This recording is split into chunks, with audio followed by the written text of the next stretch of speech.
Hello everyone, welcome to my channel Edunomy by रिया।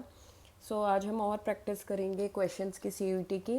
एक बात मैं बहुत क्लियरली सब बच्चों को बता दूं कि आप कितना ही पढ़ रहे हो, कितना ही कंसेप्ट को समझ रहे हो, लर्न कर रहे हो, जब तक आप क्वेश्चन अप्लाई नहीं करोगे, जब तक आप क्वेश्चंस ट्राई नहीं करोगे, तब उस चीज़ का कोई फ़ायदा नहीं होगा। क्योंकि आप कितना ही लर्न कर लो, बट अगर आपको अप्लाई करना नहीं आना क्वेश्चन, और वो भी एमसीक्यू बेस्ड, जहाँ पे एलिमिनेशन की ज़रूरत होती है, सिलेक्शन की ज़रूरत होती है, तो वहाँ आपको उस चीज़ का बेनिफिट नहीं मिलेगा। So my top tip to you is just practice MCQs. जो एमसीक्यू प्रैक्टिस के लिए मिल रहे हैं वो आप करो उसको। So let's start with this. ये 100 क्वेश्चंस की लिस्ट है। जितना मैक्सिमम बेटा हो पाएगा उसको कवर करेंगे, अदरवाइज नेक्स्ट सीरीज में इसको डाल देंगे। So ratio of total deposits जो कमर्शियल बैंक को रखना पड़ता है, ठीक है, किसके साथ रखना पड़ता है? रिजर्व बैंक ऑफ इंडिया के साथ।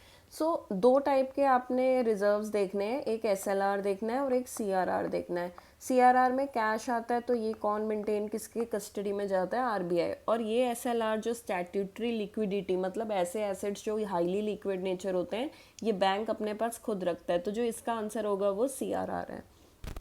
Railways brought a significant change in structure of Indian economy, true, ठीक है, आईईडी का क्वेश्चन है, थोड़ा मिक्स कर दिया मैंने।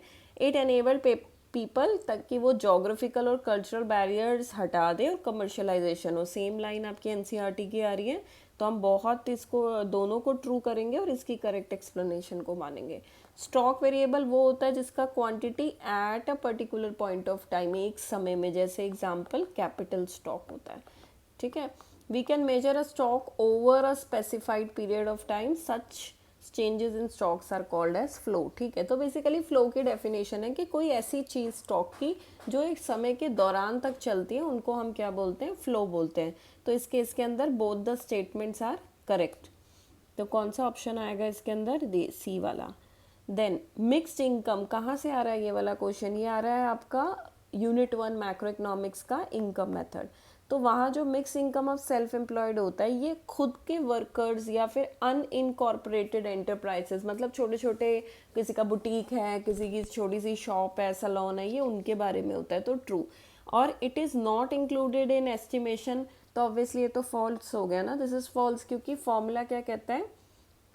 पहली बात, इनकम मेथड आपको देता है एनडीपी एट एफसी, तो फॉर्मूला कहता है compensation of employees plus operating surplus plus mixed income of self employed. तो ये तो इंक्लूड ऑब्वियसली प्लस है, तो इंक्लूडेड हो रहा है, तो सेकंड स्टेटमेंट आपकी फॉल्स हो जाती है। तो इस केस के अंदर जो हमारा ऑप्शन हो जाएगा वो ये है कि स्टेटमेंट 1 ट्रू है लेकिन स्टेटमेंट 2 फॉल्स है। डिज़ायर्ड सेविंग क्या मतलब हुआ इसका? पहले ही थोड़ा सा क्लिक कर जाओ। एक्स एंटे की बात करें, ड्यूरिंग एन अकाउंटिंग ईयर, तो is called as ex ante saving. Ex post ex ante का फर्क पता है ना?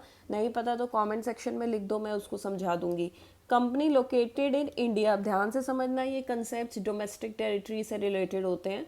तो कंपनी है जो कि इंडिया में लोकेटेड है, हमने ये इंडिया बना दिया, यहाँ कंपनी है। It receives a loan from a company located abroad, तो यहाँ से इसको लोन मिल रहा है, ठीक है। How is this transaction recorded in BOP? तो आपने बीओपी का तो सिंपल रूल होता है, अगर पैसा आ रहा है तो क्रेडिट, पैसा जा रहा है बाहर तो डेबिट। कौन सा पैसा? आपकी करेंसी की बात कर रही हूँ मैं, इंडियन रुपी की। तो इस केस के अंदर पैसा आएगा, मतलब इन शॉर्ट सेंस क्या कहना चाह रही हूँ कि जब वो बंदा डॉलर्स में आपको पेमेंट देगा तो आपके पास तो कन्वर्ट होके रुपी में आ रहा है ना, तो उस केस में आप इसको क्रेडिट करोगे। तो this is on the credit side, क्योंकि लोन आपको रिसीव हो रहा है, रिसीविंग है आपकी लोन की।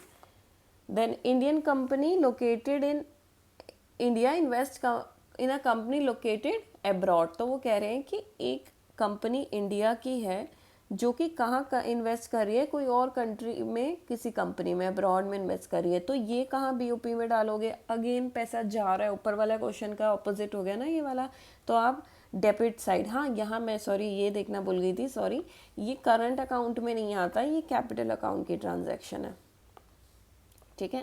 कैपिटल अकाउंट क्यों? क्योंकि कैपिटल अकाउंट के अंदर हमारी 3 चीज़ें आती हैं, एक तो इन्वेस्टमेंट्स, एक बोरोइंग्स और एक फॉरेन एक्सचेंज रिजर्व्स आते हैं, ठीक है।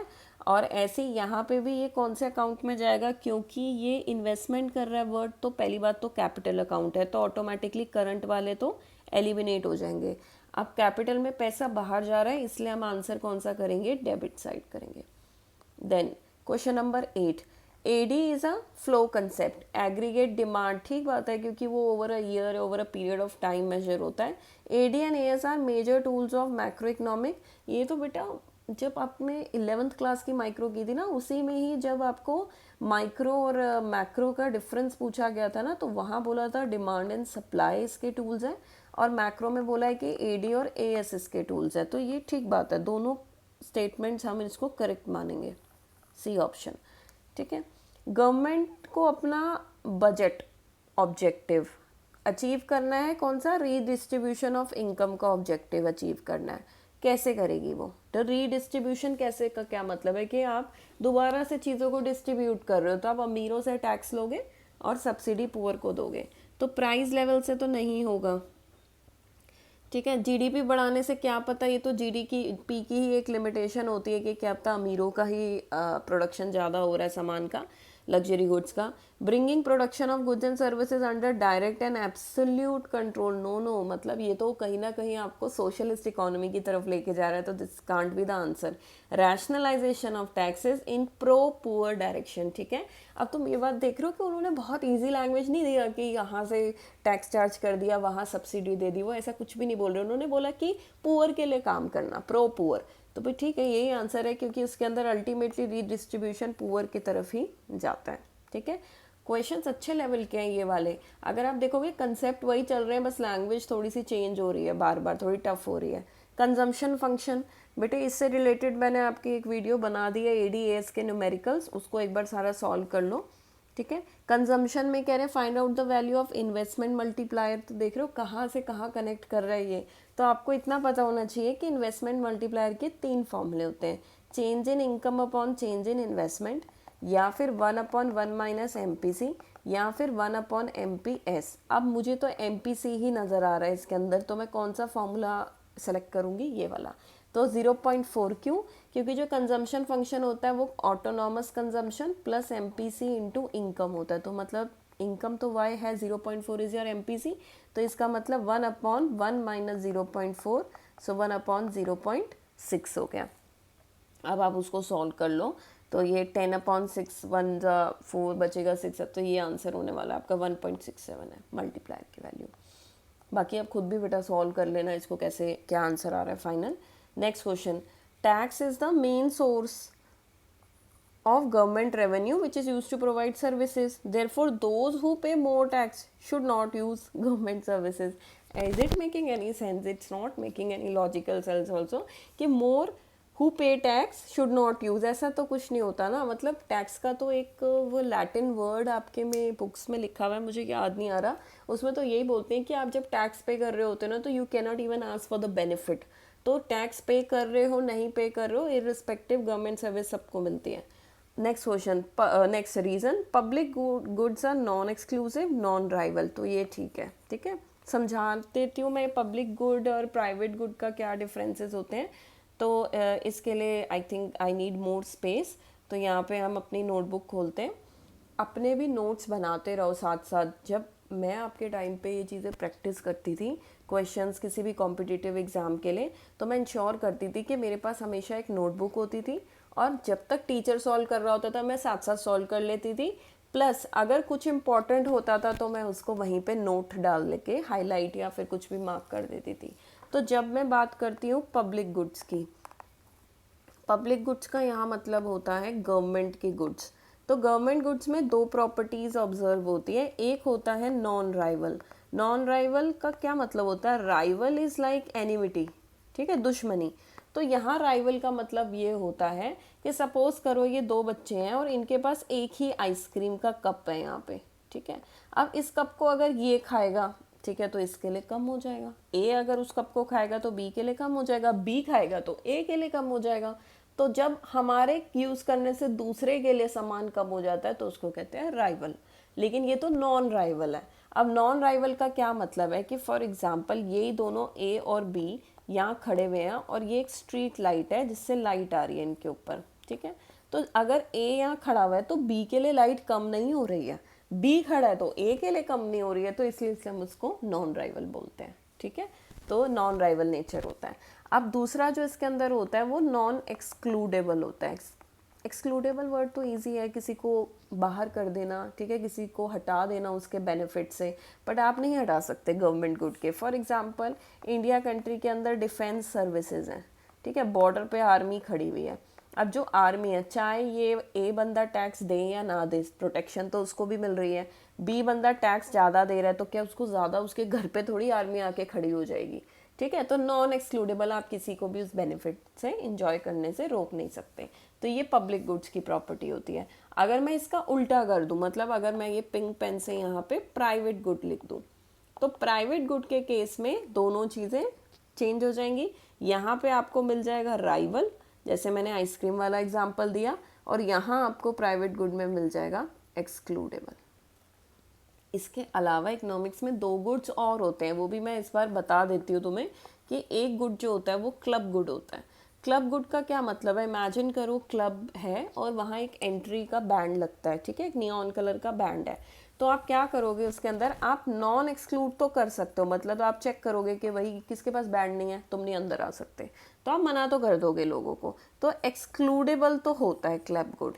लेकिन अब तुम क्लब के अंदर हो, ठीक है, यहाँ डीजे चल रहा है, अब तुम ए भी यहाँ खड़ा है और बी भी यहाँ खड़ा है, तो बी के सुनने से ए के लिए तो कम नहीं हुआ, है ना। ए के गाना सुनने से बी के लिए कम नहीं हो रहा। तो क्लब गुड क्या होते हैं, नॉन राइवल नेचर के होते हैं, मतलब किसी के यूज़ करने से दूसरे पे इम्पैक्ट नहीं पड़ेगा, ये क्लब गुड होता है। जस्ट इमेजिन अ क्लब और उसकी बेसिक कंडीशंस देख लो। अब इससे जो अगला गुड आता है लास्ट, वो होता है कॉमन गुड्स। कॉमन गुड्स के लिए क्या, हम जैसे इमेजिन करो ये पॉन्ड है और इस पॉन्ड के अंदर बहुत सारी फिशेज़ हैं, ठीक है, और फिशरमैन आते हैं यहाँ पे और इन फिशेज़ को कैच करके चले जाते हैं अपना लाइवलीहुड सेल करने। तो अब यहाँ पे देखो, एक्सक्लूड तो आप नहीं कर सकते, आप किसी को मना नहीं कर सकते क्योंकि नेचर का सामान है, आप किसी को मना नहीं कर सकते। तो नॉन एक्सक्लूडेबल तो होता है कॉमन गुड, ठीक है। लेकिन राइवल होता है। राइवल का क्या मतलब है, अगर ए ने आके आज सारी फिशेस पकड़ ली, ये दोनों पकड़ ली और 2 ही फिश थी, तो बेटा जब बी फिशिंग करने आएगा तो उसको कुछ नहीं मिलेगा। तो ए का यूज़ करने से बी पे इम्पैक्ट पड़ गया, तो इसलिए इसको कहते हैं राइवल है, ठीक है। अब मैं अगर इसका मैट्रिक्स बनाने की कोशिश करूँ ना यहाँ पे, तो मैट्रिक्स के अंदर मैं क्या ऑब्जर्व करूँगी कि भाई मैंने यहाँ पे लिख दिया एक्सक्लूडेबल, नॉन एक्सक्लूडेबल, इधर कर देती हूँ राइवल और इधर कर देती हूँ नॉन राइवल, ठीक है। अब यहाँ पे देखो, ऐसा कौन सा गुड है जो एक्सक्लूडेबल भी और राइवल भी होता है, तो प्राइवेट गुड है। ऐसा कौन सा गुड है जो नॉन राइवल भी है और नॉन एक्सक्लूडेबल भी है, तो वो पब्लिक गुड होता है। ये दोनों भर लिए। अब उसके बाद नेक्स्ट पे आ जाओ, ऐसा कौन सा गुड है जिसपे आप मना कर सकते हो इंसान को बट उसका राइवल नहीं होता है। वो क्लब याद है, आप उसको मना कर सकते हो कि तेरे पास बैंड नहीं है तो मत आ, लेकिन जब गाना सुन रहे हैं तो वो किसी को कोई फर्क नहीं पड़ता, तो क्लब गुड होता है। ऐसा कौन सा गुड है जो नॉन एक्सक्लूडेबल है, फिशेस के लिए आप मना नहीं कर सकते क्योंकि वो नेचुरली अवेलेबल चीज़ है, लेकिन राइवल है क्योंकि एक के फिशिंग करने से दूसरे की फिशेस कम हो जाती है। तो ये एक मैट्रिक्स होता है जिसको हम अपने आप सॉल्व कर लेते हैं और हमें इसमें लर्न भी करना नहीं होता क्योंकि कॉमन सेंस बनाता है ये टॉपिक। Next question. तो इसका मतलब यहाँ ए पार्ट गलत था, रीज़न सही है, तो हम कौन सा ऑप्शन लेंगे यहाँ पे कि assertion is false and reason is true, right? Which is considered as problem of human capital formation। क्या दिक्कत है human capital formation के अंदर, तो भाई दिक्कत तो यही आ रही है ना कि ब्रेन ड्रेन है। ब्रेन ड्रेन समझ रहे हो कि यहाँ पढ़ लिख के बच्चा बाहर जाना चाहता है नौकरी करने के लिए, तो वो अपनी कंट्री को रिटर्न नहीं देना चाहता, कंट्री के ही रिसोर्सेज आपने यूज़ करे पढ़ने के लिए, ठीक है। तो लेकिन आप जब कमाने की बात आती है तो आप बाहर जाना चाहते हो, अपनी अच्छी लाइफ जीना चाहते हो, तो इसको कहते हैं ब्रेन ड्रेन। देन ऐसी एम्प्लॉयमेंट जहाँ पे आपका बस आप दिख रहा है कि काम कर रहे हो बट आपका जो कंट्रीब्यूशन है वो नेग्लिजिबल माना जाता है, तो उसको बोलते हैं डिसगाइज्ड अनएम्प्लॉयमेंट, ठीक है। पीछे आई थिंक जो इतनी भी वीडियोस आ रही हैं उनमें ये कंसेप्ट मैं समझा ही रही हूँ। अब एग्जैक्टली मुझे नंबर नहीं पता बट ये पक्का पता है कि मैंने ये समझाया। एक और बता देती हूँ, डिसगाइज अनएम्प्लॉयमेंट में कहते हैं marginal productivity of labour zero होती है, ठीक है। इसका क्या मतलब है, अब तो ये पहले तो वर्ड आना चाहिए क्योंकि ये आपके कोर्स का वर्ड है। तो मार्जिनल प्रोडक्टिविटी का क्या मतलब है, एक एक्स्ट्रा लेबर कितना कंट्रीब्यूट कर रहा है, कितना काम कर रहा है, क्योंकि मार्जिनल वर्ड क्या होता है, एक एक्स्ट्रा। तो एक लेबर कितना एक्स्ट्रा अपना काम करके देता है उसको कहते हैं मार्जिनल प्रोडक्टिविटी। तो डिस्गाइज अनएम्प्लॉयमेंट में वो सीधा सीधा कह रहे हैं कि बस लग रहा है कि ये काम कर रहा है बट एक्चुअली ये कुछ नहीं करके दे रहा, तो इसलिए इसका एमपीएल क्या माना जाता है, 0 माना जाता है। According to nature of employment large part of labour in India कैसा है लेबर, तो रेगुलर तो बिल्कुल नहीं होगा। सेल्फ एम्प्लॉयड भी सारे लोग तो सेल्फ एम्प्लॉयड नहीं, अपना काम खोल के नहीं बैठे, तो आंसर क्या है, कैजुअल वर्कर। इसी से कौन सा टॉपिक निकल के आता है, कैजुअलाइजेशन ऑफ वर्कर। कि मतलब अब तो क्या होने लग गया इंडिया में कि जो रेगुलर सैलरी जॉब्स वाले भी थे वो भी किस तरफ की तरफ नेचर उनका जा रहा है जॉब का, कैजुअल। ठीक है, कैजुअल का मतलब ये है कि उनको परमानेंट नहीं कर रहे हैं, उनको कॉन्ट्रैक्चुअल हमेशा रखने की कोशिश कर रहे हैं। Next question, expenditure on education is most effective way जिससे कि आप वर्कफोर्स की प्रोडक्टिविटी बढ़ा सकते हो। ठीक है, monetary benefits of education far exceed the cost of education.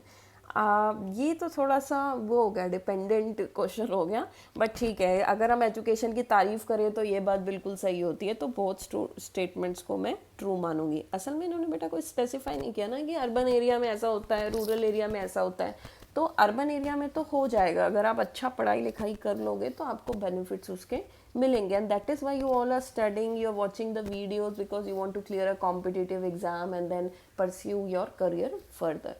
Next, during British regime which of the following work was not perform. क्या काम ब्रिटिशर्स नहीं करके गए, रेलवे तो बना गए थे, टेलीफोन भी करके गए हैं, हायर एजुकेशनल भी करके गए हैं। ठीक है, ये आई थिंक ब्रिटिशर्स के कोई ना कोई प्लान में था, टॉप 3 IITs वगैरह इस्टेब्लिश हुए थे। क्या नहीं बना के गए हैं, तो प्लानिंग कमीशन, क्योंकि प्लानिंग कमीशन की इससे हमें डेट समझ आती है 1950s के अराउंड वो इस्टेब्लिश हुआ है और इंडिपेंडेंस की बात करें। अगर आप पढ़ाई नहीं करोगे तो इससे क्या होगा, leads to massive use of renewable and non renewable sources of energy. how is it connecting? Let's see the reason. Due to illiteracy, people do not realize the importance of environmental resources and not aware about saving. ठीक है, अब reason के साथ it is making sense. ठीक है, so both true and it is the correct explanation. वो कह रहा है जो इंसान पढ़ा लिखा नहीं होता उसको importance ही नहीं समझ आती कि resources कैसे use करने हैं, कितने important है। Then since the default rate, बहुत default मतलब क्या होता है बेटा कि आप पे नहीं कर रहे टाइम पे, तो आप लोन्स पे नहीं कर रहे हो, इसकी वजह से क्या हो गया है, रूरल बैंक्स को बहुत ज़्यादा कैश क्रंच आ रहा है। ठीक है, ये आपका ना वो रूरल डेवलपमेंट में जहाँ इंस्टीट्यूशनल टॉपिक था, इंस्टीट्यूशनल लेंडर्स वहाँ पे था। और due to lack of proper storage facilities lot of farm produces wasted, ये भी ठीक है, but they are not connecting. वो बैंक की बात कर रहे हैं, ये फार्म की बात कर रहे हैं, तो हम इसके अंदर क्या करेंगे कि भाई दोनों ट्रू तो है but it is not the correct explanation. 19th, dash was the predecessor to WTO। ठीक है, GATT is the predecessor. Predecessor क्या होता है, उससे पहले क्या था, और ये भी इतना याद रख लेना कि WTO आई थिंक 1995 के करीब एस्टैब्लिश हुआ है। लास्ट क्वेश्चन, 20 क्वेश्चंस करेंगे हम। Main of aim of GLF in China क्या था, GLF का मेन अरे आपने लीप लेनी थी चाइना ने, तो वो एग्रीकल्चर से लीप नहीं मिलती उसको, तो वो लीप कहाँ से मिलती, इंडस्ट्रीज। तभी तो उसमें कहा था कि अपने हर बैकयार्ड के अंदर लोगों ने छोटी छोटी इंडस्ट्री खोल ली थी। ठीक है, सो बेटा हमने यहाँ 20 तक क्वेश्चंस अटेम्प्ट करें, नेक्स्ट वीडियो के अंदर हम नेक्स्ट 20 करेंगे। Okay, thank you so much. Please like, share and subscribe my channel, right? It's a great encouragement for me and incentive to make more videos. Thank you.